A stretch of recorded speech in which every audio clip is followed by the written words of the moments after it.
Pessoal, beleza? Hoje vamos fazer aqui mais um autovlog. Hoje para eu falar a respeito das minhas impressões após guiar o Ford Focus GL Hatchback com motor 1.6 Zetec Rocan Flex e transmissão manual de 5 marchas. Antes de mais nada, eu gostaria de pedir a vocês que participem daquela área comunidade aqui no YouTube, que lá nós falamos a respeito dos carros que nós já testamos, dos carros que nós vamos testar e também de curiosidades automotivas em geral. Se você ainda não é inscrito no canal, por favor se inscreva, que aqui a gente sempre tenta trazer um vídeo novo toda semana. Bom, o Ford Focus chegou aqui no Brasil no início do ano de 2000. Ele veio para substituir o Ford Escort, que já era vendido aqui no Brasil desde 1983. Ele é um hatchback médio, né? Começou com a carroceria hatchback e logo, pouco tempo depois, 2 meses, chegou a versão sedã dele.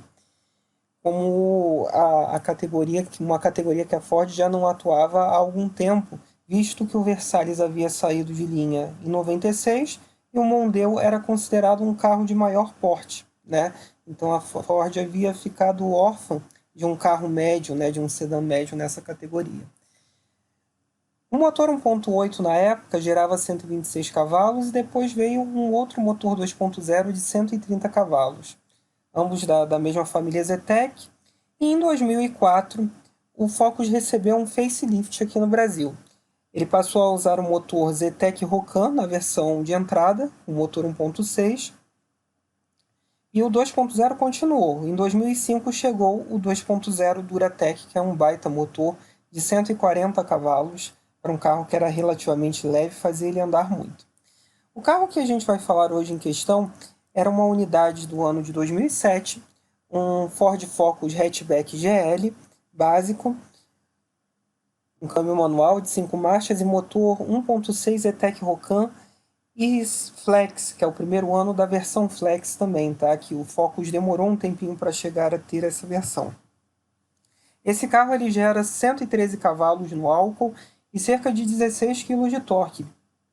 O que, apesar da potência ser relativamente baixa para os dias de hoje, o torque, considerando que esse carro era um motor de 8 válvulas, né, 2 válvulas por cilindro, ele até que é muito bom. Empurra o carro muito bem, tá?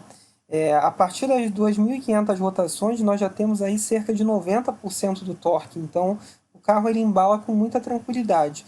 O câmbio é muito preciso, é muito gostoso de você engrenar as marchas. O carro ele veste muito bem, tá? Tanto a posição de dirigir, você tem regulagem de altura do volante e profundidade do volante, também tem regulagem de altura do banco.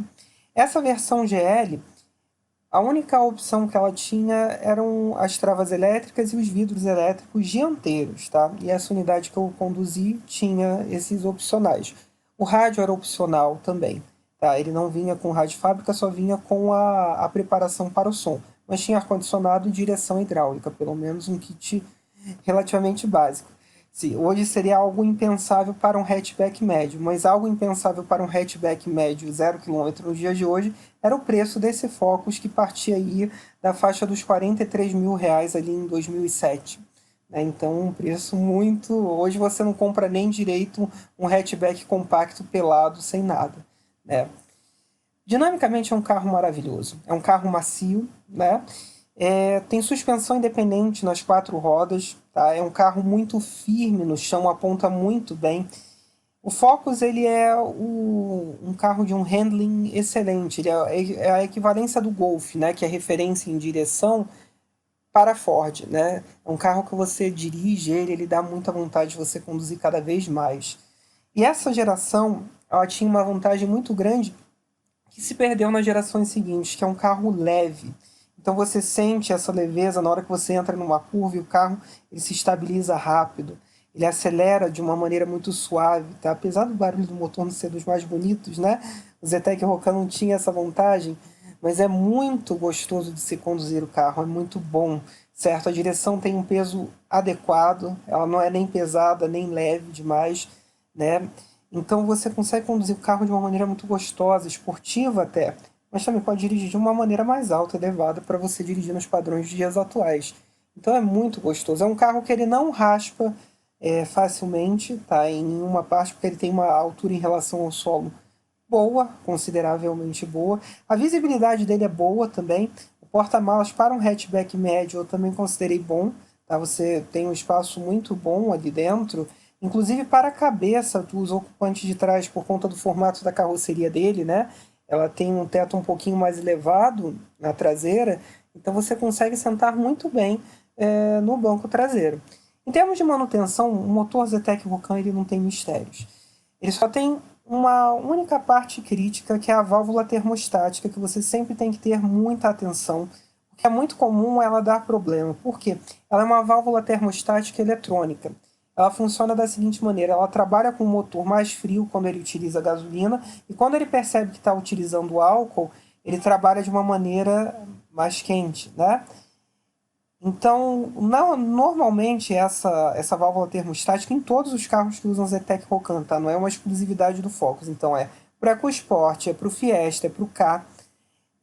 Eles costumam dar problema e costumam a ferver, né? Exceto por isso, e também tem geralmente alguns tipos de vazamento na região da junta do cabeçote, tá? É uma coisa natural desse motor. Mas é um motor de baixa manutenção. Inclusive, ele não usa correia dentada, é corrente de comando. Por isso que ele tem um barulho meio chinfrim, né? Poderia ter sido aprimorado, né? Ele é meio barulhento, mas ele tem corrente de comando, então é uma tranquilidade a mais para você fazer manutenção no carro. O engate do câmbio é maravilhoso, né? É muito preciso, muito justo. O peso da embreagem é bom, tá? Esse carro, nessa versão GL, não contava nem com ABS nem airbag. ABS e airbag acabaram ficando por conta das versões mais caras, geralmente a GLX e a versão guia.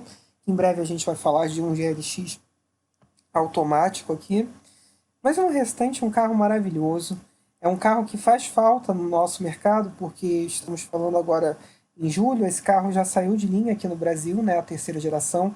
Essa primeira geração foi extremamente marcante e ainda mais lançando um nome novo, né? Porque ele substituiu o Escort, trazendo toda uma aura nova. Ele conseguiu criar uma referência em prazer ao conduzir um carro. E com uma distância boa até em relação ao Golf, que é um carro muito mais macio. Tá? O Golf é um carro que tem um temperamento mais duro, né, para manter a dinâmica. O Focus não, ele consegue equalizar a maciez com a boa dinâmica. É muito bom, inclusive para você passar em buracos nesse nosso asfalto lunar, é maravilhoso, porque você não sente muito isso se repassando por dentro. O acabamento dele perde alguns pontos quando você compara com os Ford de outrora, né? Plásticos muito simples, né? E as primeiras unidades eram muito melhor acabadas do início dos anos 2000. Para vocês terem a noção, por exemplo, as colunas centrais do carro eram pintadas de preto brilhante. Nessa unidade que eu dirigi já era aquele plástico fosco, feio pra caramba, né? O veludo dentro do carro sumiu, é aquele tecido bem chinfrim, mas ainda assim é um baita de um carro muito bom de conduzir, um carro muito macio, muito bom, tá? Andando com ele no ciclo urbano com álcool, eu obtive média de 8 km por litro com o ar-condicionado ligado, que eu acho adequado. Na estrada, andando a 110 km por hora, em torno de 3.200 rotações por minuto, eu obtive médias de 11,2 km por litro de álcool com o ar-condicionado ligado, que eu considero também uma média adequada, visto o peso do carro. A 100 km por hora ele está aproximadamente 2.800 rotações por minuto, que é adequado ao tamanho do motor do carro. Tá? Então é muito bom. Um motor que gira bastante, apesar de ser duas válvulas por cilindro. O corte de giro desse carro é em torno de 6.800 RPM, que é bastante alto. Tá? Muito bom mesmo. Eu gosto muito do Focus. É um carro que faz falta. Tá? Espero que vocês tenham gostado desse vídeo. A faixa de preço desses focos ela está variando ali dos seus 12 a 13 mil reais até os seus 18 mil reais, nas versões mais novas, né? Mais e menos rodadas, melhor conservadas. Espero que vocês tenham gostado desse vídeo. Curtam, compartilhem, se inscrevam no canal. Se vocês têm alguma dúvida, postem embaixo que com o tempo eu tento responder. Se vocês querem que eu teste algum carro específico, me informem aí embaixo que eu tento arranjar e falo a respeito das minhas impressões após guiar para vocês. É isso então, pessoal. Valeu!